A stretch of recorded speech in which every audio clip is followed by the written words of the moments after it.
ரவிமோகனுக்கு அவங்க அனுமதி கொடுக்கல. கடந்த வாழ்க்கையில் ரொம்ப கஷ்டம். ஆர்த்தி ரவியை வம்பிழுத்த கெனிஷா. ரவிமோகனுக்கும் ஆர்த்திக்கும் கடந்த 2009ஆம் ஆண்டு காதலிச்சு திருமணம் நடந்தது. அவங்களோட திருமணம் காதல் திருமணம். மனம் முடித்த பிறகு சிறந்த ஜோடியா வலம் வந்துட்டு இருந்தாங்க. 2 மகன்களையும் பெற்றெடுத்தாங்க. ஆனா கடந்த 2024ஆம் ஆண்டு ஆர்த்தியை பிரிவதாக திடீர்னு அறிவிச்சாரு. அதனை அடுத்து பின்னணி பாடகி கெனிஷாவோட நெருக்கமாயிருக்காரு. இந்த நிலைமையில கெனிஷா வெளியிட்டிருக்கும் வீடியோ கவனத்தை ஈர்த்திருக்கு. தமிழ் சினிமாவின் நல்ல நடிகர்களில் ஒருவர் என்று பெயர் எடுத்தவர் ரவிமோகன். அவர் ஆர்த்தியை காதலிச்சு திருமணம் செஞ்சுக்கிட்டாரு. சூழல் இப்படி இருக்க ஆர்த்தியோட வாழ்வதற்கு தனக்கு பிடிக்கவில்லை என சொல்லி கடந்த 2024ஆம் ஆண்டு பிரிவை அறிவிச்சாரு. அதனை ஆர்த்தி எதிர்பார்க்கவே இல்லை. எப்படியாவது ரவியோட சேர்ந்துடணும் அப்படின்னு முட்டி மோதினாங்க. ரவியோ தான் எடுத்த முடிவுல உறுதியா இருந்துட்டாரு. ஆர்த்தியோட தாயாரும் முயன்று பார்த்தாங்க. ஆனா அவரு அசைந்து கொடுக்கவே இல்லை. அவர் பேசுகையில், ரவிமோகனுக்கு வாழ்த்துக்கள். நீங்கள் எது செய்தாலும் கடவுள் உங்களை ஆசிர்வதிக்கட்டும். மொத்த பிரபஞ்சமும் உங்களுக்கு துணையாக இருக்கும். நீங்கள் முதல் படம் இயக்குவதை நினைத்து பெருமையாக இருக்குது. அந்த படத்தின் கதை எனக்கு தெரியும். இத்தனை வருடங்களாக காத்திருந்தீர்கள். இந்த படத்தை இயக்குவதற்கு நீண்ட காலமாக முயற்சி சென்றீர்கள். 10 வருடங்களாவது இருக்கும். ஆனா சிலரிடமிருந்து உங்களுக்கு அதற்கு அனுமதியே கிடைக்கல.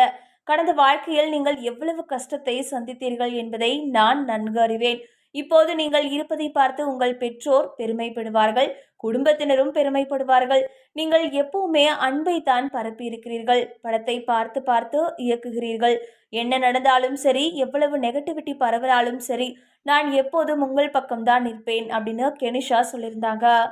இந்த வீடியோவை பார்த்த ரசிகர்கள் வாழ்த்து சொன்னால் அதை மட்டும் சொல்ல வேண்டியதுதானே, ஏன் கடந்த கால வாழ்க்கையை இழுத்து ஆர்த்தி ரவியை வம்பிழுக்க வேண்டும் என கமெண்ட்ஸ் போட்டுட்டு வராங்க. இந்த பிரிவுக்கு பலரும் பல காரணங்களை சொன்னார்கள். அப்படிப்பட்ட நிலைமையில தனக்கு எந்த விதமான மரியாதையும் ஆர்த்தி தரப்பிலிருந்து கொடுக்கல. பணமே இல்லாமல் வீட்டை விட்டு வெளியேற்றப்பட்டேன். வேலைக்காரர்களுக்கு கிடைத்த மரியாதை கூட எனக்கு கிடைக்கவில்லை என பல விஷயங்களை அடுக்கியிருந்தாரு. இப்போதைக்கு சங்கீதா விஜய் மீது வைத்திருக்கும் குற்றச்சாட்டுகள் போன்றே ஆர்த்தி மீதும் அவரது தாய் மீதும் அப்போது ரவி வைத்த குற்றச்சாட்டுகள் பெரிய பரபரப்பை ஏற்படுத்துச்சு. இது ஒரு பக்கம் இருக்க, கெனிஷாவோட ரவிக்கு நெருக்கம் ஏற்பட்டது. முதலில் அதை மறுத்த ரவி இப்போ பொதுவெளிக்கு கெனிஷாவோட ஜோடியா வர ஆரம்பிச்சாரு. இப்போது அவங்க 2 பேருமே ஒரே வீட்டில் வசித்து வருவதாகவும் கூறப்படுது. மேலும் ரவி தயாரிப்பு நிறுவனம் தொடங்கிய போதெல்லாம் முன்னணியில் கெனிஷா தான் நின்றுட்டு இருந்தாங்க. கொஞ்சம் கொஞ்சமா ரவியோட குடும்பத்திலையும் அவங்க நெருக்கம் காட்டுவதாகவும் ஒரு தகவல் ஓடுது. இப்படி ரவியோட பர்சனல் வாழ்க்கை சர்ச்சையை சந்திச்சு ஓய்ந்திருக்கு. தற்போது அவர் இயக்குநராகவும் அறிமுகமாகவிருக்கிறார். யோகி பாபுவை வைத்து இயக்கவிருக்கும் படத்தின் பூஜை நடந்தது. முதன்